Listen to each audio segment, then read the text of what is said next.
Hi, I'm Jessica Scott Felder here at Blue Spirit Gallery for Black Artists, Black Lives, and I'm joined by Mr. Hicks. Hi, I'm Alex Hicks. I'm a photographer, a local photographer that worked for the Spartanburg Herald-Journal for 20 years. Before that, I worked for 2 or 3 newspapers. The Herald-Journal was one of them, and Greenville News. Before that, I worked as a photographer in the U.S. Navy as a photojournalist.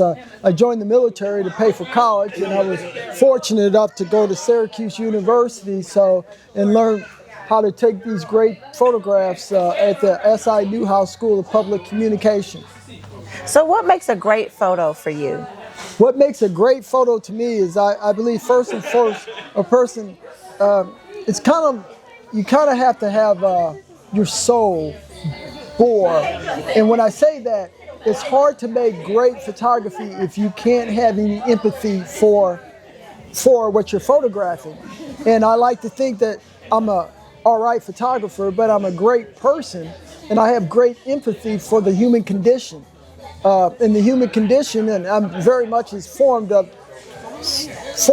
I see it, and I happen to be a black male, so I'm very, very sensitive to things of people of color as they go about their lives, because I have great empathy because I'm one of those people.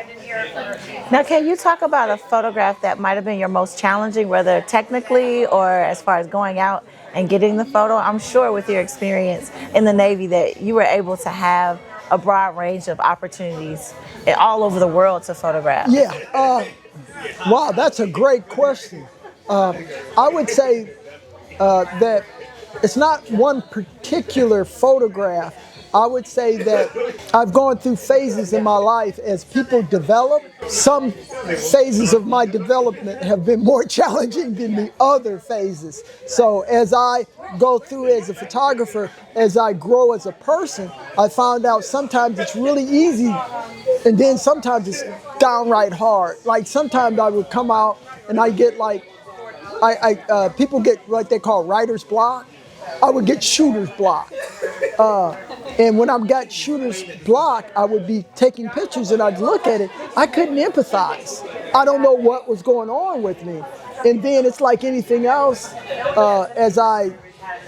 whatever happened, it cleared and my empathy came back. I mean, I can't explain it. It's like sometimes you get up and it's just not happening.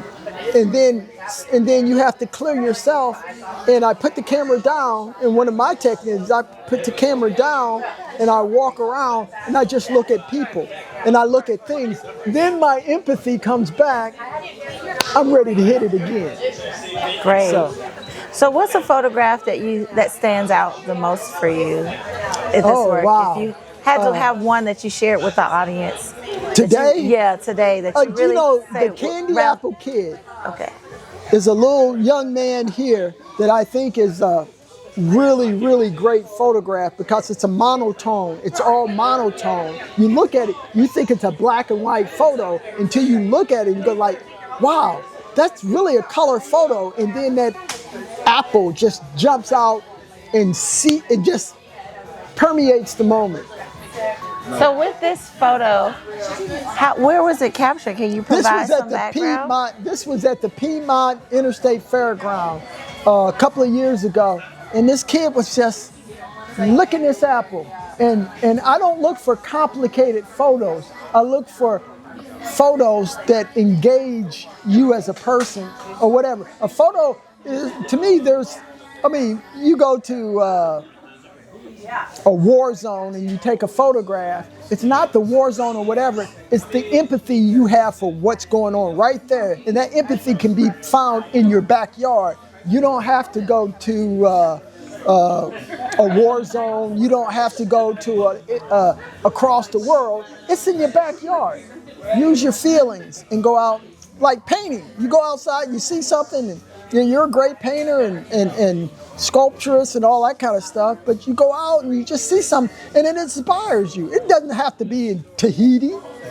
That's a wonderful concept of empathy being in your background. So what's some advice that you would give to a young photographer, someone just getting into photography? What's something that you would some advice that you would give them to keep them motivated or moving forward? First and foremost, make an emotional connection with the world around you. However you generate that emotional contact, whether it's sunshine or whatever, but once you have that emotional contact, everything becomes easy. Then you go out and you start taking pictures. If you're not very good because you don't understand the shutter speeds and f-stops, go out and find a good photographer that can explain that to you. Because that's the simple part.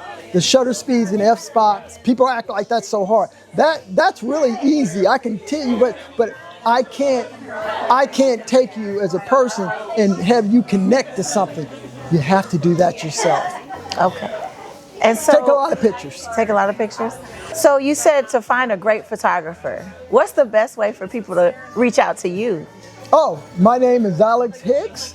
I'm currently building a website, but I will give you my cell phone at 864-497-0141. Hey, if I don't answer, it's because I'm out taking pictures or I'm doing something, but just leave a message or a text and I'll get back with you.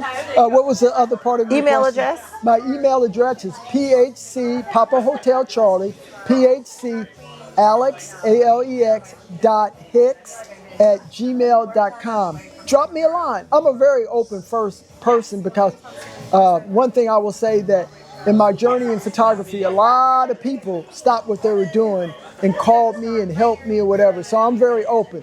If I don't get back with you one day, call me back, drop a text. But I really, really like helping people because people have helped me. Thank you. Thank you.